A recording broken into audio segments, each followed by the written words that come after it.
अगर राजनीतिक इच्छा है तो कर सकते, लेकिन नहीं कर सकते।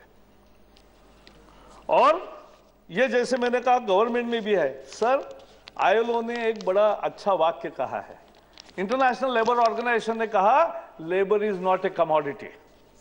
कॉन्ट्रैक्ट लेबर की हालत को देखते हुए मुझे लगता है मालिक भी समझते और सब लोग समझते कॉन्ट्रैक्ट लेबर एक कमोडिटी है, जब चाहो लाओ, जब चाहो निकाल दो। हायर एंड फायर की हम चर्चा करते हैं, लेकिन यह हायर फायर से भीषण है यहां की वास्तविकता। और इसलिए सर इसके संबंध में जो कानून बना 1970 में, उसका नाम है contract labour regulation and abolition. उसका उद्देश्य में निहित है कि एबॉलिश करेंगे और रेगुलेट करेंगे। न रेगुलेट हुआ न एबॉलिशन हुआ, कॉन्ट्रैक्ट लेबर सब जगह ज्यादा ही बढ़ गया। आज सारे मीडिया के लोग हैं हमारे, आज जो सारे दूसरे लोग हैं हमारे, सारे बाहर केबल चैनल्स वाले और सारे कैमरामैन है, देखो उनकी स्थिति, वो सब लोग कॉन्ट्रैक्ट पे है और कॉन्ट्रैक्ट पे रह के उनका कोई भविष्य नहीं दिखता उनको, न जॉब सिक्योरिटी, न वेस्ट सिक्योरिटी, न सोशल सिक्योरिटी। सर कैसे चलेगा ऐसा कानून? यह अंधा कानून हो गया। और इसलिए हम मांग करते हैं आज कि इस कानून में बदलाव हो, उससे पेरिनियल वर्क का लिए कठोर प्रावधान हो और जॉब, वेज और सोशल सिक्योरिटी देने वाला उसमें प्रोविजन ज्यादा मजबूती से करनी चाहिए, तब जाके ये कॉन्ट्रैक्ट लेबर का न्याय मिलेगा और कॉन्ट्रैक्ट लेबर की जो दुष्ट प्रथा चल रही है अनावश्यक रीति से वो बंद होगी। जहां चाहिए वहां होगा, लेकिन उसको न्याय मिलेगा। परमानेंट से भी ज्यादा उसको पैसा मिलना चाहिए, क्योंकि वो टेम्पररी है। और इसलिए ये एक हमारी बात है सर। इसी से जुड़ा एक मुद्दा है अनऑर्गेनाइज सेक्टर। केवल कॉन्ट्रैक्ट लेबर नहीं है, कॉन्ट्रैक्ट लेबर तो जो ऑर्गेनाइज सेक्टर है उसमें कॉन्ट्रैक्ट लेबर होता है, लेकिन एक छोटा किराना शॉप है उसमें 4 नौकर है, उनका कहां कॉन्ट्रैक्ट है? जो छोटा होटल है, ढाबा है, उसमें काम कर रहा है, उसका कौन सा कॉन्ट्रैक्ट है? जो वेंडर्स है, स्ट्रीट वेंडर के पास 2-2 लड़के हैं, उनका कौन सा कॉन्ट्रैक्ट है? एक ट्रक है उस पर 2 क्लीनर है, उनका कौन सा कॉन्ट्रैक्ट है? जो लॉन्ड्री है, रिक्शा चला रहा है, टैक्सी चला रहा है, कबाड़ी वाला है, रूरल आर्टिजन्स है, कौन सा कॉन्ट्रैक्ट है? कोई कॉन्ट्रैक्ट नहीं है। लेकिन ये these are all unorganised workers sir. शहरों में भी है, ग्रामीण इलाकों में भी है और करोड़ों की संख्या में है।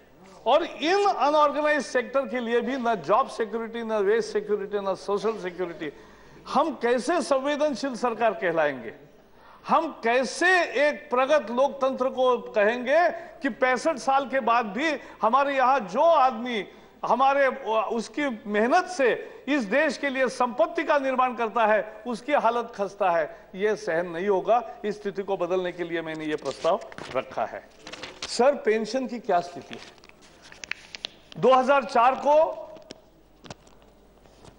यूपीए सरकार आई, पहला काम क्या हुआ? पेंशन रद्द हुआ। मैं इसको पार्टी के रूप में नहीं ले रहा हूं, लेकिन सरकार का जो निर्णय हुआ 2004 में, पेंशन बंद, गवर्नमेंट कर्मचारी का पेंशन भी अब सरकार जिम्मेवारी नहीं लेगी। जो भी कंट्रीब्यूट करना है वो मजदूर करेगा, उतना ही सरकार करेगी। और सरकार ने कहा कि आप पेंशन फंड में डालो। अब वो पेंशन सुधार का बिल यहां आएगा। अरे गारंटी नहीं, सॉवरेन गारंटी नहीं मिलेगी, उसको मिनिमम रिटर्न नहीं मिलेगा, तो कहां पैसा जाएगा, कहां लगेगा, कहां प्राइवेट इन्वेस्टमेंट में जाएगा? दुनिया में क्या हुआ? सारे पेंशन फंड की धांधलियां होती है। जहां देखो ये एफडीआई की जो बहाना है ना, वो भी हमें समझना चाहिए। एफडीआई कहां आना चाहता है? जहां देश के मजदूरों के मेहनत का लाखों करोड़ रुपए इकट्ठा हुआ है, वही एफडीआई वाले आना चाहते हैं, क्योंकि उसको कंट्रोल कर सके। और इसलिए हमें यह समझना चाहिए कि ये पेंशन नहीं दिया, ये शुरुआत हुई और अब एक दूसरी कहानी है सर। उस स्कीम का नाम है एम्प्लॉयज पेंशन स्कीम 1995। 6 करोड़ मजदूर अपने तनख्वाह से 8.33 देते हैं। मालिक उनका जो है वो 8.33 देता है, जहां 20 से ज्यादा कर्मचारी है। ऐसे हर एस्टेब्लिशमेंट में ये ईपीएस कानून लागू होता है और ईपीएस के तहत 8.33 मजदूर देता है, 8.33 ये देता है मालिक। लेकिन सरकार कितना डालती है? सरकार 8.33 नहीं डालती, केवल 1.16 डालती है। सर इसका परिणाम क्या हुआ? इसका परिणाम यह हुआ कि 6 करोड़ लोग सालों से अपना मेहनत की कमाई में से 8.33 दे रहे, मालिक दे रहा है, लेकिन आज जो 40 लाख लोग पेंशनर है इस स्कीम में, स्टेट ट्रांसपोर्ट के हैं, अनेक पब्लिक सेक्टर के हैं, छोटे छोटे प्राइवेट सेक्टर के लोग हैं, और बाकी भी पेट्रोल पंप पे काम करने वाले लोग हैं, रेस्टोरेंट में काम करने वाले हैं, जहां भी 20 से ज्यादा है वो सब उसमें है, पत्रकार भी है, बहुत सारे, और जो सालों से भरते हैं, इसे 40 लाख पेंशनर हुए, वो मुझे मिले, उन्होंने कहा सर उसमें से 30 लाख पेंशनर को 1,000 रुपए से कम पेंशन मिलता है। सर आज के महंगाई के जमाने में 400 रुपए पेंशन, 500 रुपए पेंशन, कुछ तो एकदम कम है, पहले वाले 20 रुपए, 40 रुपए, ऐसे ऐसे पेंशन भी है, लेकिन 400-500 रुपए out of 40 lakh pensioners, 30 lakh pensioners are getting only below 1,000 rupees. सो ये अगर पेंशन दे रहे तो ये पेंशन बहुत अन्याय है, और इसलिए हम मांग करते हैं कि जैसे मजदूर 8.33 डालता है, जैसे मालिक 8.33 डालता है, वैसे सरकार ने भी 8.33 डालना चाहिए, ताकि इन मजदूरों को कम से कम 3,000 रुपए का पेंशन मिले। इसके लिए मैंने पिटीशन भी डाला पिटीशन कमेटी के सामने, उसकी कार्रवाई चल रही है। लेकिन ये अच्छा, सरकार भी लेबर डिपार्टमेंट की कितने नोट्स है, कम से कम 1,000 पेंशन मिले, इसके लिए इन्होंने दिया है, 1,000 रुपए के लिए पेंशन के लिए उन्होंने दिया है, लेकिन 1,000 रुपए का पेंशन के लिए जो 400-500 करोड़ रुपए देना है, वो देने के लिए भी वित्त मंत्रालय तैयार नहीं है। कैसे चलेगा ऐसा? 6 करोड़ मजदूरों की बात है, 40 लाख पेंशनर की बात है, न्याय देने की बात है, और उसमें अगर 500,000 करोड़ के लिए, मैंने सारा हिसाब लगाया, 6 करोड़ मजदूरों के लिए 6,000 करोड़ रुपए देना है, साल के 1,000 रुपए एक मजदूर का दे दो, उसको 3,000 रुपए मिनिमम पेंशन मिलेगा। ये करने की जरूरत है, तो नहीं किया तो फिर बहुत अन्याय है। मैं छोटे छोटे मुद्दे केवल बता रहा हूं पहले, कि ऑर्गेनाइज्ड लेबर जो है उसकी भी तो समस्या है, क्योंकि हमें लगता है कि ऑर्गेनाइज्ड लेबर पूरी तरह से हो गया, उसकी तो सारी समस्या समाप्त हुई, ऐसा नहीं है सर। आज सरकारें चलती है, फाइनेंशियल इंस्टीट्यूट चलते हैं, तो उसका एसेट, बिल्डिंग, कंप्यूटर, फर्नीचर नहीं है, उसका एसेट कोई है, तो वहां लगन से काम करने वाला कर्मचारी, अधिकारी और मजदूर जो है, वो उसका एसेट है। उसके कारण ये लाखों करोड़ का जो फाइनेंशियल वर्ल्ड में काम करते हैं, उससे काम होता है, और इसलिए वहां वेज सेटलमेंट समय पे हो, क्या बुरी मांग है। अब मैं LIC की यूनियन का अध्यक्ष हूं, LIC के अधिकारियों की यूनियन का, तो LIC का वेज एग्रीमेंट जुलाई में समाप्त हो गया 2012 में। हमने पहले से कहा कि जुलाई 2012 में अगर समाप्त हो रहा है तो जनवरी 2012 से चर्चा शुरू करो, अप्रैल तक कंक्लूड करो, और जुलाई 12 को जैसे समाप्त होगा लागू करो। नहीं सुना। अब फरवरी आ गया, समाप्त हो गया, मार्च शुरू हो गया, वेतन का करार समाप्त होने के बाद 9 महीने के बाद अगर चर्चा ही नहीं शुरू होगी तो समाप्त कब होगी और कब न्याय मिलेगा? ऐसा मत करो। Justice delayed is justice denied, और इसलिए यह मैं अनफेयर प्रैक्टिस मानता हूं। वेज सेटलमेंट के जितने भी सारे पेंडिंग इश्यूज है वो तुरंत सॉल्व करने चाहिए, और तुरंत वेज सेटलमेंट के टॉक शुरू होने चाहिए, ताकि ये होगा। सर, लेबर पार्टिसिपेशन की कंसेप्ट आई, मजदूरों के डायरेक्टर बनने लगे। एक दिन मैंने प्रणब मुखर्जी, अब राष्ट्रपति आए महामहिम, लेकिन उस समय वित्त मंत्री थे, तो हमने एक मुद्दा निकाला, क्योंकि जो लेबर डायरेक्टर्स होते हैं, ऑफिसर के डायरेक्टर होते हैं, उनका कार्यकाल 3 साल के बाद खत्म होता है, वो रिटायर कर देते हैं, लेकिन नया आदमी आने को 9-10 महीने लगते, तो लेबर का पार्टिसिपेशन ही नहीं है उसमें।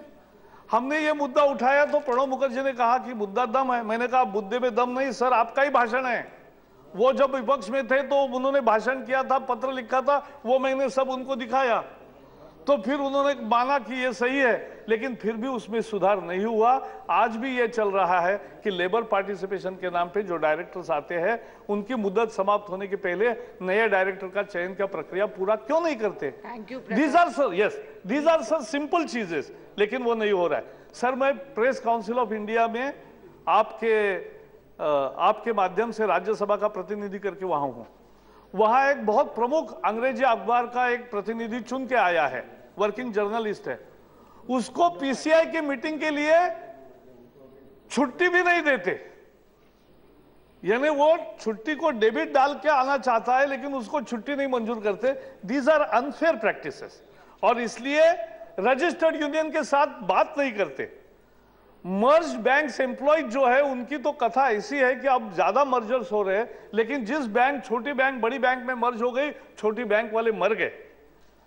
और इसलिए ये मैं एक 5 मिनट में समाप्त करूंगा।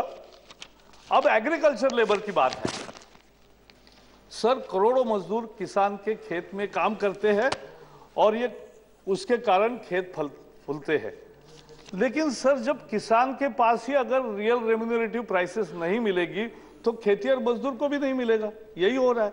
आज मिनिमम वेजेस की बात हम करते हैं, लेकिन जो उसकी राइट प्राइस है, whether we are paying the right price to the labour, the answer is big no. और वो क्यों नहीं दे सकते? क्योंकि किसान के पास ही पैसा नहीं आ रहा है। पिछले एक केवल नहीं, टाइम इज 35 मिनट्स। नहीं सर, ये दूसरे शुक्रवार भी चलेगा। मैडम, ये मजदूरों का विषय आया नहीं। 5 मिनट में I will conclude, don't worry. नहीं, मैं करूंगा। तो इसलिए मैं किसान के लिए भी ये, जब तक स्वामीनाथन फॉर्मूला लागू नहीं होता उसको रेम्यूनरेटिव प्राइस नहीं मिलती, उसको नहीं मिलती तब तक खेती और मजदूर को नहीं मिलती, तब तक न्याय प्रस्तापित नहीं होता। ये डोमेस्टिक लेबर की यही कहानी है। और इसलिए अंत में मैं ये कहूंगा, आज शुरू करते समय इंटरनेशनल लेबर ऑर्गेनाइजेशन ने 5 बातें कही है कि 5 बातें मजदूर के साथ होनी चाहिए जो देश के लिए, समाज के लिए संपत्ति का निर्माण करता है।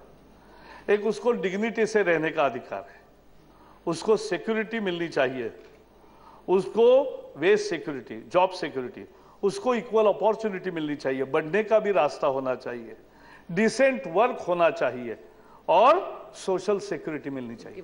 अगर ये 5 चीजें मिलती है तो मजदूर के साथ न्याय किया। इन्हें 5 मानदंडों पर हम देखेंगे तो अपने देश की स्थिति बहुत अच्छी नहीं है, इसमें जल्दी सुधार करना पड़ेगा। What we are now experiencing is a complete jobless growth. The NSSO figures are very clear. 6-7 years down the line, job creation is only 2 million jobs new. And this is absolutely unacceptable. हर साल 10 million लोग नए आ रहे। नहीं, वही तो मैं समाप्त कर रहा हूं मैडम। नहीं, 1 मिनट मैडम, समाप्त कर रहा हूं। और इसलिए अंत में एक अधिकार है लेबर का कि प्रोडक्शन एंड प्रॉफिट, ये मालिक की चिंता होती है और उसे मैं बुरा नहीं मानता। कोई भी कैपिटल लगाता है, एंटरप्रेन्योर है, सब करता है, तो उसको प्रोडक्शन भी चाहिए और प्रॉफिट भी चाहिए। लेकिन हम मजदूरों के तरफ से इतना ही कहते हैं कि आपको अगर प्रोडक्शन और प्रॉफिट चाहिए तो हमें एम्प्लॉयमेंट और अर्निंग गारंटी चाहिए और वो राइट प्राइस चाहिए। इसके लिए ये लड़ाई है, इसके लिए ये प्रस्ताव है। मुझे लगता है सभी लोग इसका समर्थन करेंगे। बहुत बहुत धन्यवाद।